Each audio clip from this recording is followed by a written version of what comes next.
Tuluyan ang ibinasura sa Kamara ang impeachment complaints laban kay Pangulong Bongbong Marcos. 284 na mga kongresista ang bumoto ng affirmative habang 8 ang negative at 4 ang nag-abstain. Dahil dito, bawal nang maghain ng panibagong impeachment complaint laban sa Pangulo sa loob ng 1 taon hanggang January 26, 2027. Nagpakita ng buong suporta ang mga miyembro ng Partido Federal ng Pilipinas at Lakas CMD sa report ng House Justice Committee na nagbabasura sa impeachment. Nanindigan naman ang Makabayan Bloc na dapat ma-impeach si Pangulong Bongbong Marcos at tila minadali raw ng komite ang proseso. Tumanggi namang bumoto ang ilang kongresista na binubuo ng Duterte Bloc. Kabilang dyan sina Congressman Pulong Duterte, Omar Duterte, Isidro Ungab at Harold Duterte.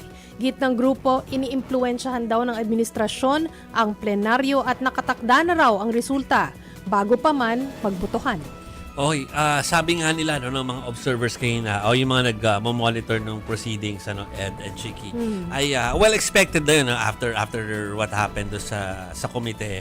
So, dyan expected na rin yan. Ang tama ba Ed, may mga tao nagsasabi na hindi nila ina-expect na ganun karami yung susuporta sa pagbasura. Numbers na parang sabi, ano yung narinig ko sa programa nyo kanina, mas marami pa kesa doon sa the last year's impeachment complaint was affirmed or voted on affirmatively by 215 congressmen. At least initially. May ibang mga humabol na lamang. Pero nung unang unang nilang botohan, hindi pala botohan. Unang pumirma, nakapag-transmit sa Senate. 215. They used the second mode. So ngayon you have 284. I suppose that's quite fascinating na number. You know kaya fascinating because may mga political mga pundits na nakausap last week yata, mga nakalipas na mga araw na sinasabi nila Ed and Chiki na yung na walang surprise kung mababasura siya. Tapos, yung kay VP Sara ba ay tingin nyo ay uusad like this one. Uusad daw pero hindi sila naniniwala na ganun kasing rami nung last year. So, baka daw mas konti. Sinabi sa atin ni Ronald din yun, diba?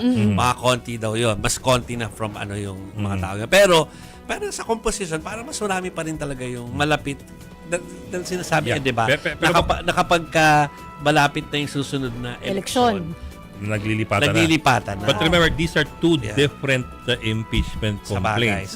Yung sabi kong 215 na nag-affirm ng impeachment o pumirma sa impeachment, that was against VP Sara. Yes. Itong basura ng impeachment na 284, that's the impeachment against Bongbong Marcos.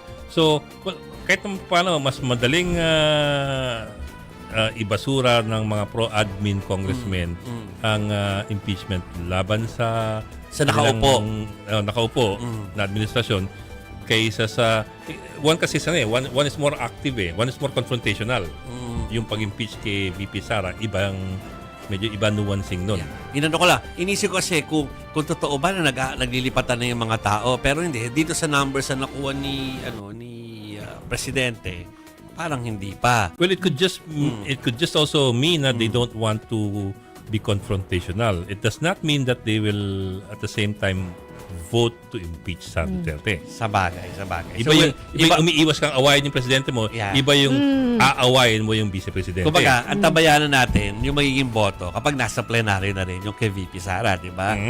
Yun ang apples to apples. Saka sabi din nila, siyempre, kahit na 2 years pa naman, no? So, usually naman nag-jump ship ang mga tao, mga a year and a half before. But some people have long memories, especially those who are a bit more vindictive than others. Of course. I'm not implying anything, pero di ba, may mga tao mas nakakatanda. In the sense that they remember, not mas matanda sila. Hindi nila nakakalimutan yung mga hinanakit nila. May mga by nature magsasaka sila. Dahil Nagtatanim ng galit. So, titignan natin kung sino pa ang matitirang mga matatatag sa mga binasa ni Chiki like Partido Federal, Lakas CMD, at iba pang mga kakoalisyon ng administrasyon na yan. We'll see po. Ano?